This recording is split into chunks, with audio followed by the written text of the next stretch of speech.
ಗೆಳೆಯರೇ ನಮಸ್ಕಾರ. ಉತ್ತಮ ಜೀವನ ಯೂಟ್ಯೂಬ್ ಚಾನಲ್ಗೆ ಸ್ವಾಗತ. ಇವತ್ತಿನ ವಿಷಯ ತುಂಬ ಉಪಯುಕ್ತಕರ ಹಾಗೂ ಎಲ್ಲರಿಗೂ ಬೇಕಾಗಿರುವಂತಹ ವಿಷಯ. ಅದು ಏನು ಅಂತಂದರೆ ಕೊಬ್ಬು ಕರಗಿಸುವುದು ಹೇಗೆ, ಅದು ಕೂಡ ಸರಳವಾಗಿ ನಿದ್ರೆಯಲ್ಲಿ ಕೊಬ್ಬು ಕರಗಿಸಬಹುದಾ ಅನ್ನೋದು. ನಿಜವಾಗ್ಲೂ ಹೌದು. ನೀವು ನಿದ್ರೆ ಮಾಡುವಾಗ ದೇಹ ವಿಶ್ರಾಂತಿ ಪಡಿತಾ ಇದ್ದರೂ ಸಹ ಒಳಗಿನ ಚಟುವಟಿಕೆಗಳು ಯಾವುದು ಕೂಡ ನಿಲ್ಲೋದಿಲ್ಲ ಅಲ್ವಾ.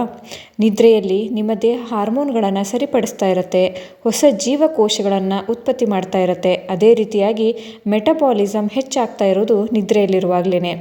ಹಾಗಾದರೆ ಕೊಬ್ಬು ಕರಗಿಸುವ ಪ್ರಕ್ರಿಯೆ ನಿದ್ರೆಯಲ್ಲೂ ನಡೀಬಹುದಾ?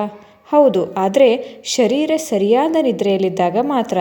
ಅದು ಹೇಗೆ ಅಂದರೆ, ನೀವು ಪ್ರತಿ ರಾತ್ರಿ 7ರಿಂದ 8 ಗಂಟೆಗಳ ಕಾಲ ಗಾಢ ನಿದ್ರೆ ಮಾಡಿದರೆ ಗ್ರೋತ್ ಹಾರ್ಮೋನ್ ಉತ್ಪತ್ತಿಯಾಗ್ತಾ ಇರುತ್ತೆ. ಇದು ದೇಹದಲ್ಲಿ ಕೊಬ್ಬನ್ನು ಇಂಧನವಾಗಿ ಬಳಸುವಂತೆ ಮಾಡುತ್ತೆ. ನಿದ್ರೆಗೆ ಮೊದಲು ಸಕ್ಕರೆಯುತ ಆಹಾರಗಳಾಗಿರ್ಬೋದು ಅಥವಾ ಜಂಕ್ ಫುಡ್ ತಿಂದರೆ ಅದರಿಂದ ಕೊಬ್ಬು ಕರಗುವುದಕ್ಕೆ ಬದಲಾಗಿ ಕೊಬ್ಬು ಇನ್ನೂ ಸಂಗ್ರಹವಾಗ್ತಾ ಹೋಗುತ್ತೆ. ಆದ್ದರಿಂದ ಯಾವಾಗಲೂ ರಾತ್ರಿ ಹಗುರವಾದ ಆಹಾರ, ಬಿಸಿ ಹಾಲು ಅಥವಾ ಹರ್ಬಲ್ ಟೀ ಕುಡಿಯುವುದು ಮತ್ತು ಸಮಯಕ್ಕೆ ಮಲಗುವುದು ಅತ್ಯಂತ ಮುಖ್ಯವಾಗುತ್ತೆ. ಒಂದು ಒಳ್ಳೆ ಟ್ರಿಕ್ ಏನಪ್ಪ ಅಂದರೆ, ಮಲಗುವ 2 ಗಂಟೆಗಳ ಮೊದಲು ಏನೂ ತಿನ್ನದೇ ಇದ್ದರೆ ದೇಹವು ನಿದ್ರೆಯಲ್ಲಿಯೇ ಸಂಗ್ರಹಿತ ಕೊಬ್ಬನ್ನು ಬಳಸ್ಕೊಂಡು ಕೊಬ್ಬು ಕರಗಿಸೋಕ್ಕೆ ಸಹಾಯ ಮಾಡುತ್ತೆ.